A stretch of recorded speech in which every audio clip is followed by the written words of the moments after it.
پێچەوانەی ڕابردوو لە ئێستادا لایەنە سەرەکیەکانی نێو حکومەتی هەرێمی کوردستان بە هیچ شێوەیەک نکوڵی لەبوونی گەندەڵی و بە هەدەردانی داهاتی گشتی وڵات ناکەنەوە.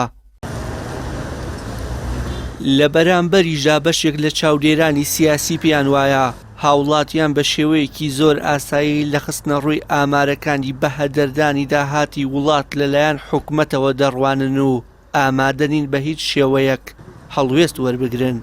ئەمەش مەیدانەکەی بۆ دەسەڵاتدارانی هەرێم خۆش کردووە کە درێژە بە قەیرانە سیاسی و ئابوووریەکانی هەرێم بدەن. عومەر عینایەت پەرلەمانتاری خولی پێشووی پەرلەمانی کوردستان لە پێناسی بۆ ناساندنی کابینەی نۆیەمی حکومەتی هەرێم دەڵێت حکومەت بریتیە لە تێکەڵەیەک لە مافیا و عەشیرەت و بنەماڵە و کەمێک لە حکومڕانی. ئەگەر لە قاموسی سیاسی و قاموسی ئیداری و قاموسی بەڕێوەبردنا بگەڕی ئەم دۆخەی ئەم برادرانە ئەم دوو حیزبی پارتی ویشێتی ئێستا وڵاتی پێوە بەرەوەبەر شتێکیان نەیە ناوێن ناوە حکوومەتی هەرێمی کوردستان یا دەسەڵاتی کوردی بە تەسەوەری من لە قاموسی سەر تاسەری وڵاتانی نە لە ڕابردوو نە لە ئێستاشە شتێک نییە بەن لەو شێوەیە کە ئەمانێک.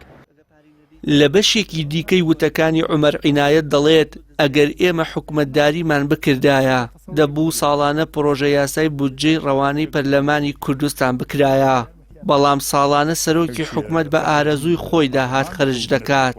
پەرلەمانتارانی کوردستانیش تەنها تەماشاوانن.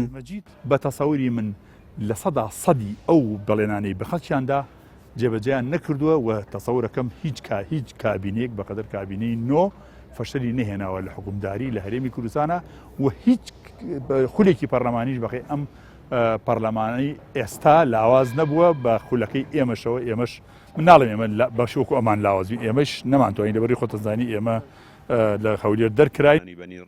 بەشێکی دیکە لە مامۆستایانی زانکۆ پێیان وایە بۆ ڕاستکردنەوەی ئەم بارەلارەی هەرێم یەکگرتنی لایەنە ئۆپۆزیسیۆن و ڕێکخراوە مەدەنیەکان لە بەرامبەر بێباکی دەسەڵات باشترین بژاردەیە تا لەو ڕێگەیەوە هیوا بۆ تاقەکانی گۆمەڵگا بگەڕێنرێتەوە. چالەکوانانی بەنین ڕێکخراوەکان کۆ بنەوە بۆ ئەوەی کە بتواندرێ زۆرێک لە تەبایی و یەکگرتوو دروست ببێ لە دوای ئەوە بیر لە میکانیزمێک یان بیر لە خیتابێک بیر لە شێوازێکەکەی تازە بکرێتەوە بۆ گۆڕانکاری لە هەرێمی کوردستان. ئەجینا بەردەوامبوونی ئەم شێوازەی کە ئێستا هەیە وای کردو خەڵکی لە دەنگدان و لە سیستەمی حکومڕانی و لە پەرلەمان و لە هەموو ئەو میکانیزمانە بێئومێد کردووە کە لە وڵاتان وەکو ڕێکاری خەباتی مەدەنی دەژیرێتە بەرامبەر بە ناتەواوی خراپیەکانی حکومەت. پارتی و یەکێتی و هاوبەشەکانیان لە پێکهێنەرانی کابینەی نۆی حکومەت بۆ پاراستنی دەسەڵاتەکەیان بەردەوام پیلانی بێهیواکردنی هاوڵاتیان لە گۆڕانکاری لە ڕێگەی سندوقەکانی دەنگدانەوە پەیڕەو دەکەن.